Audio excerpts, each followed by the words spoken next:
Hey, it's me, the Rhino, Survival Skills 101. I just went backpacking in the Boise National Forest for a couple days, and my butt is whooped.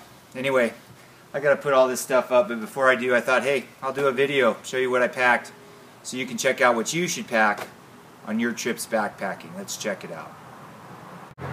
Alright, before I show you what's in my backpack, I want to talk about a few things that you need to know before you go backpacking, especially about what you're going to be carrying in terms of weight.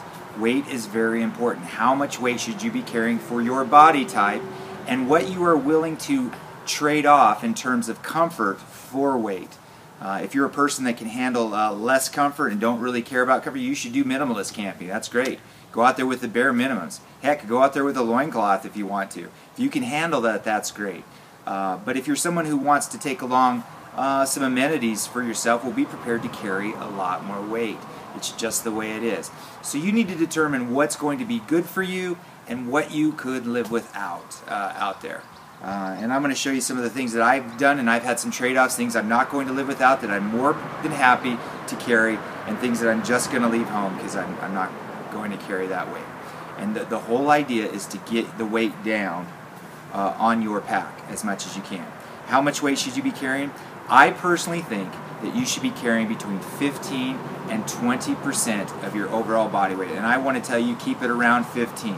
We start getting into the 20s, the 25% of your body weight, you are going to be suffering. It's just going to be heavy, and you know, if you're not prepared for that, oh man, it's going to make backpacking really suck for you. I'm trying to keep mine down to about 15, trying to get it under that, 15% of my body weight. Well, you know, the Rhino comes in about 235, 240 sometimes. So you know what? My percentage of body weight, I can carry a lot more than, say, as someone who comes in at 165 or 170. So honestly, being a bigger guy when you're backpacking has its advantages in the terms of more comfort that you can carry.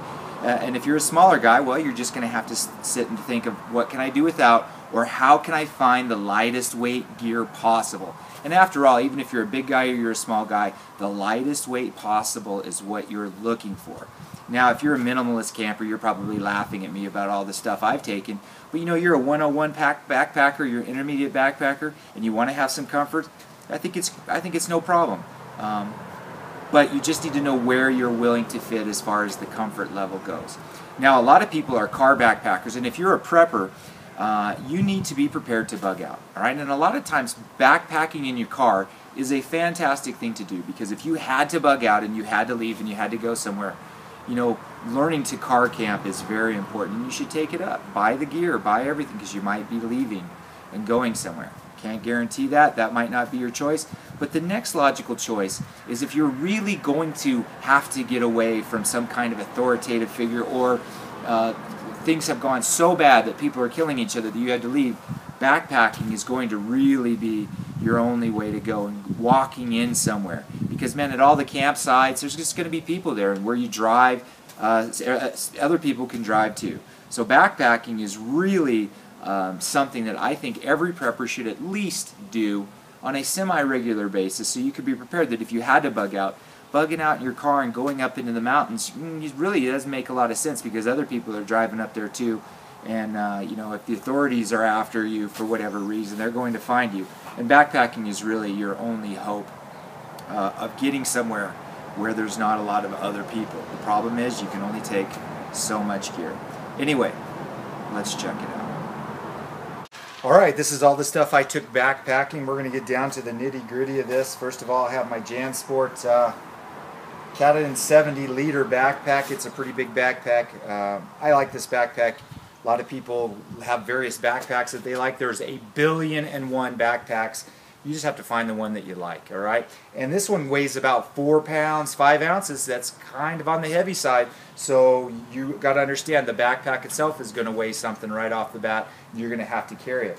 I also, in here, have my Camelback Bladder that holds water. Again, if you're going to have a Camelback and it's going to go in your backpack, you are going to be carrying some weight. I'm going to just say 5 pounds of water right there. So altogether, before you even put anything in here, you're at 9 pounds carrying something.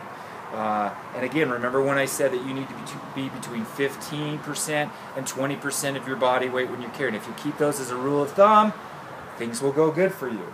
I don't know if you can see this, I also brought my knife along with me, my big knife. I love that knife, it's awesome. Could I have had a smaller knife? Yes, and I'm thinking about bringing a smaller knife because I don't need a knife all that much with all of this stuff. I just keep a small spare knife to use along, and that will cut down at least a few ounces off of my weight, and cutting off ounces is like cutting out pounds eventually. Alright? One thing that I brought along was my Goal Zero charging unit. The Goal Zero solar powered charging unit is to allow me to power my portable media entertainment center. And what is that? It is my phone. I have this Galaxy Notepad 2 phone. It's pretty big. I can put music on it. I can put my movies on it. Also, I have my Nook on this as well, and I can read books. All of this off of a little phone. However, the battery gets used rather quickly, and that's why I have my Goal Zero charging unit as well. And what it does is it charges a little small cell of batteries, and you can plug it into your phone, and you'll never lose power. It's really awesome. Here is the Goal Zero batteries right here. So as you can see, it's got a little weight to it. You might look at this and go, oh, there's no way I would bring that. Fantastic. You can sit and stare at the fire while I have music and I have my Nook and all of that. However, I'm willing to pay the price by carrying just a little bit more weight. Anyway, I have extra clothes. I have some shorts in here. I have an extra pair of pants. And I need to bring a few more because I use this as a pillow, and the pillow wasn't quite as comfortable as I would like it. I'm thinking about buying a blow-up pillow so that I can have a lightweight pillow that keeps me comfortable, because, you know, comfort is important. I have right here one tarp. I laid this as a ground cloth for me. Typically I'll use a tarp to put over me, but I just made this ground cloth. I didn't have a tarp this time. Also, I brought a lightweight rain jacket that's fantastic because it rained on us one of the nights, and usually I like to bring fleece. I love fleece. However, I thought better, and I thought I'd better bring this along. Good thing I did. It's just not as warm, but it kept me dry. Very important. You got to make those kinds of decisions, especially depending on the rain. I have my Therm-A-Rest Sleeping Pad right here. This is a brand new one. I thought I'd try this out. It's pretty big. I don't like it this big. I want to get a smaller one, but man, it was comfortable and I slept great. It's just a little bit bigger than I want. I'm going to bring my other one next time, which is a Therm-A-Rest as well, and it's a lot smaller and a lot lighter too, I would say, as well. Also, just going through some stuff here. Got my Gerber saw. This saw, lightweight, works great. I didn't need it though because there was wood everywhere on the ground, dead wood everywhere. So I could have done without that, but you want to take something to saw with just in case you need it. Also, I took my flip-flops as well. These are really light, but you know what? I want to take my boots off when I'm camping, and when I'm sitting by a stream, I can put these on, and they're very lightweight, and I want to take them along as well. My Helinox ground chair. You know, I just did a video on this Helinox ground chair. I will not go anywhere backpacking without my Helinox chair. I love sitting in it. It's fantastic. I will handle the weight, which is not much, and the bulk as well, to have my ground chair. Won't go anywhere with that. My cooking utensils, I went really light, took the bowls out of here, just used it for water because I had dehydrated food that I brought along, and so I just really needed some water. And then my cooking stove is in here, and I also have my what I burn my gas for the cooking stove as well. Try to keep that really light. Decided not to bring a camping stove, but just a small aluminum one because I wanted to keep weight down. My backpack, it's a Eureka Silver City backpack. This is rated to about 30 degrees. You got to make sure that it's not too cold up there, because if you bring a backpack that isn't going to do the job, you're going to be freezing all night. I thought, oh, it's not going to be freezing too much. Backpacks are interesting because when you see it rated for 30, you add 10 on it, because you always want to assume that it's not going to get down to the 30 and keep you as warm. So this Eureka backpack, great. I had no problem. I think it met it right where it needed to be. I was slightly cold, but I just put on my jacket and everything was fine. Also have my classic bivvy. I didn't go and take a tent. I took my bivvy instead. A lot of people don't like the bivy because they feel claustrophobic in case. I don't have a problem with it. Being in tight spaces like that is no problem. I liked it. It rained on it in the middle of the night. It was pretty warm, pretty dry. Bivy bag, if you want to keep the weight down, this is the way to go as opposed to a tent and all that space. Also took my life straw in case I run out of water. I have a backup water source and my life straw. Man, you should get one of these. Very light, costs about 20 bucks, worth its weight in gold. Have my GPS unit, and I also have my satellite locator as well. In case we're lost, I can I'll give you my coordinates and I follow along with these. Problem is, two different things can be kind of heavy here. InReach is now making one that has the locator and a GPS coordinates as well.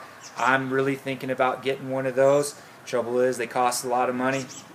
Don't know if the wife's going to let me or not. Otherwise, now I got to take two. That adds more weight. That can be the problem. Two light sources. Flashlight, headlamp. You need a headlamp for when you're around the campfire. These are invaluable. Get yourself a headlamp. Turn it on. You can walk around and the light goes wherever you want to. This is just in case you know, this gives out or you need a lot more light. Take two light sources. One is never enough. You need two. Brought some cord along as well. You never know when you're going to need that. Took some hand warmers in case didn't know if my bag was going to do the job, so I brought some hand warmers, try to make myself a little bit more comfortable. Didn't need them. The essentials here: toothbrush, chapstick, deep woods off, always need that. Sunscreen, hand sanitizer.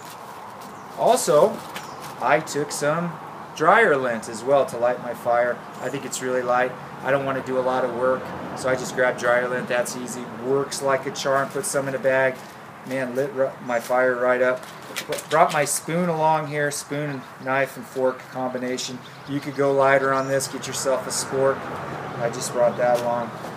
This is embarrassing, but this is my compass to back up my GPS. I forgot my compass actually. I left it on the table and I left, and when I got to a town I went into a convenience store and this was the only compass kind of thing they had. So I bought it because I didn't want to be out there without a compass to back up my GPS.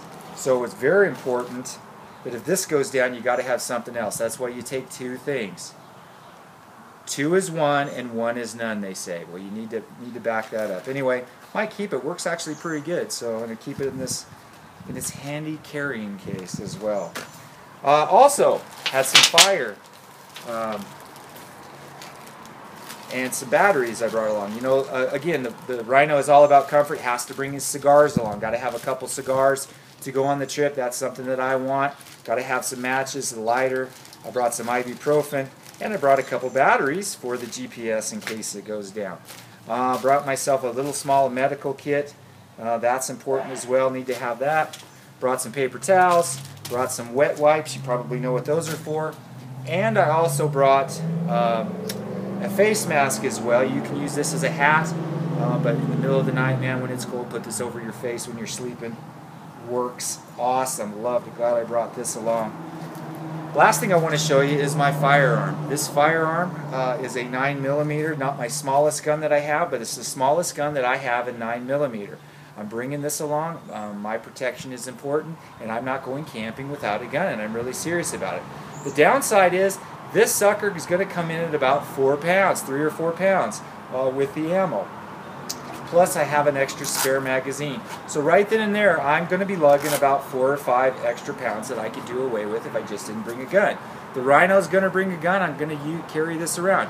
You might be an anti-gunner, or someone goes, oh, I don't need a gun, and not bring it. Well, there you go. You can save yourself 4 or 5 pounds by not bringing a gun. There is no way I am going out in the woods without a firearm. Not the biggest firearm in the world, but you know what? I know how to use it, and I got enough ammo. I feel pretty comfortable about this. The last thing I want to say, I know I've talked a lot here, is this. Is if you're going to go backpacking and you've not gone backpacking in a while, at least for a year, you want to practice your backpacking. Take your backpack, load it full of stuff. It doesn't have to be the stuff you're going to carry, but load it full of weight. And try to maximize it for your body weight. So My maximum, I think I looked and it was 38 pounds. So I put about 35 to 38 pounds in it all the time. I went walking down the street, I went walking on my treadmill to get ready for backpacking, because you don't want to go out there and not practice and not been able to carry this weight and gone out there, because your knees are going to hurt, it's going to be uncomfortable, and you're not going to go as far. I had no problems on this trip because I practiced beforehand carrying the weight. So if you're going to go backpacking, practice before you go 5 or 6 times. Go walking with your pack on and make sure that your knees are comfortable, and understand that it takes time to acclimatize to backpacking, so when you go out it'll be a much more fun time. That's what I pack in my backpack when I go backpacking. Anyway, if you're out for a number of days, you can expect some of this, even if you're a woman. Hey, if you like what we're doing, please subscribe to our channel, give us a like, share us with your friends. I'm your buddy the Rhino for Survival Skills 101. Are you prepared to look forward? Sweet.